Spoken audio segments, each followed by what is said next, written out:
Medyo awkward, ano? Yeah. He has not fought for 10 years. One punch.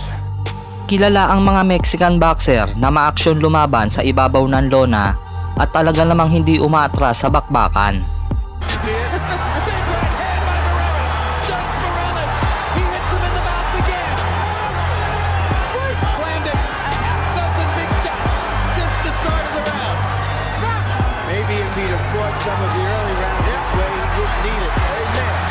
Sa katunayan ay marami nang na-produce na boxing legends ang bansang Mexico. Kagaya nila Julio Cesar Chavez Sr., Marco Antonio Barrera, Eric Morales, Juan Manuel Marquez at marami pang iba. Ngunit sa kabila nito ay may Meksikanong sumira sa reputasyon ng mga Mexican boxer dahil hinihinala na lahat ng laban nito ay scripted lamang. Ito nga ang Mexican boxer / politician na si Jorge Kawagi.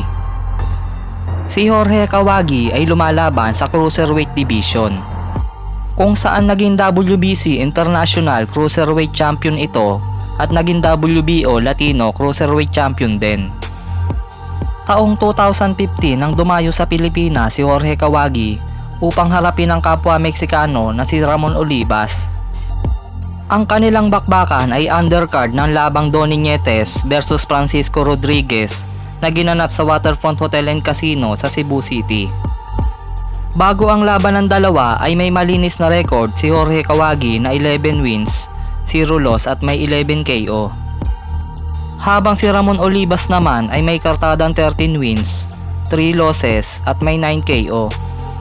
Sa unang tingin pa lang kay Kawagi ay parang kakaiba na ang hubog ng katawan nito at tila ba produkto ng mga surgery. Ramon Alejandro Olivas,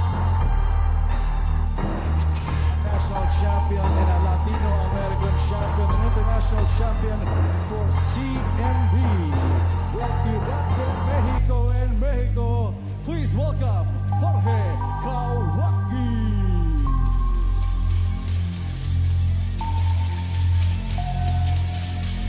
Your judges for this bout are Romeo Sumalapao, Cesar Gamboa, and Arnaldo Quiachon. Third man in the ring, Samson Libres. 6 rounds of boxing.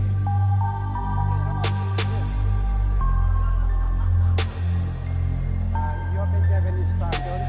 Touch glove. Touch glove. Go back to your corner. And here we go. Alam mo, natatakot ako kay referee Libres, baka maipit siya doon sa... Yeah, yung dalawang malaki. Paano mo kaya pag-break into ito? Pero this is very interesting, to be honest with you. This guy, Kawagi, 11 wins, no defeat, all by knockout. Pero, sakit daw, medyo methodical ang lumaban. Medyo awkward, ano? yeah, he has not fought for 10 years. One punch. Ref, maniwala ka. Maniwala ka.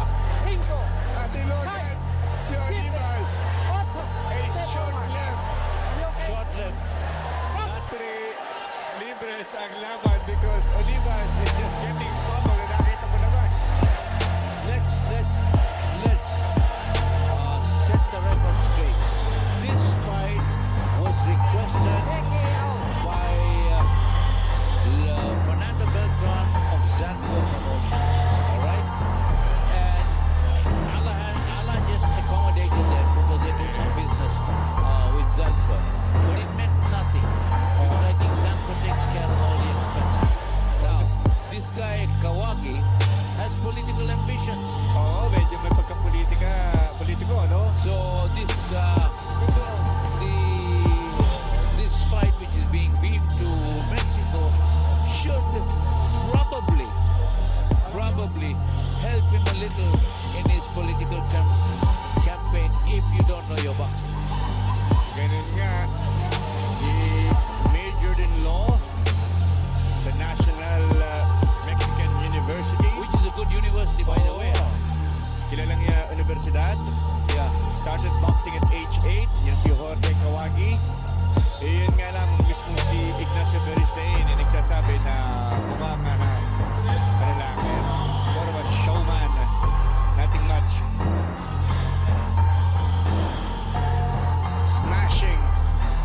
round. Let's turn you over to our ring announcer, Ramon, for the official time ng stoppage.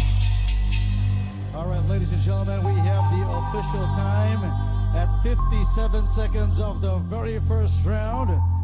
Referee Samson Libres stops about. We have a winner by technical knockout, Jorge Kawagi. Jorge Kawagi recording a first round demolition of his compatriot Ramon Alejandro Olivas in a cruiserweight match. Mabuti na lang matapos ang laban kay Olivas ay hindi na muling lumaban sa boxing si Kawagi at nagretiro ito na may perfect record na 12 wins at lahat ng panalo nito ay galing sa knockout. Bago tayo matapos ay shoutout muna sa ating mga tagapanood. Dito na lang mga boss, sana nagustuhan nyo ang ating video. Salamat sa panonood.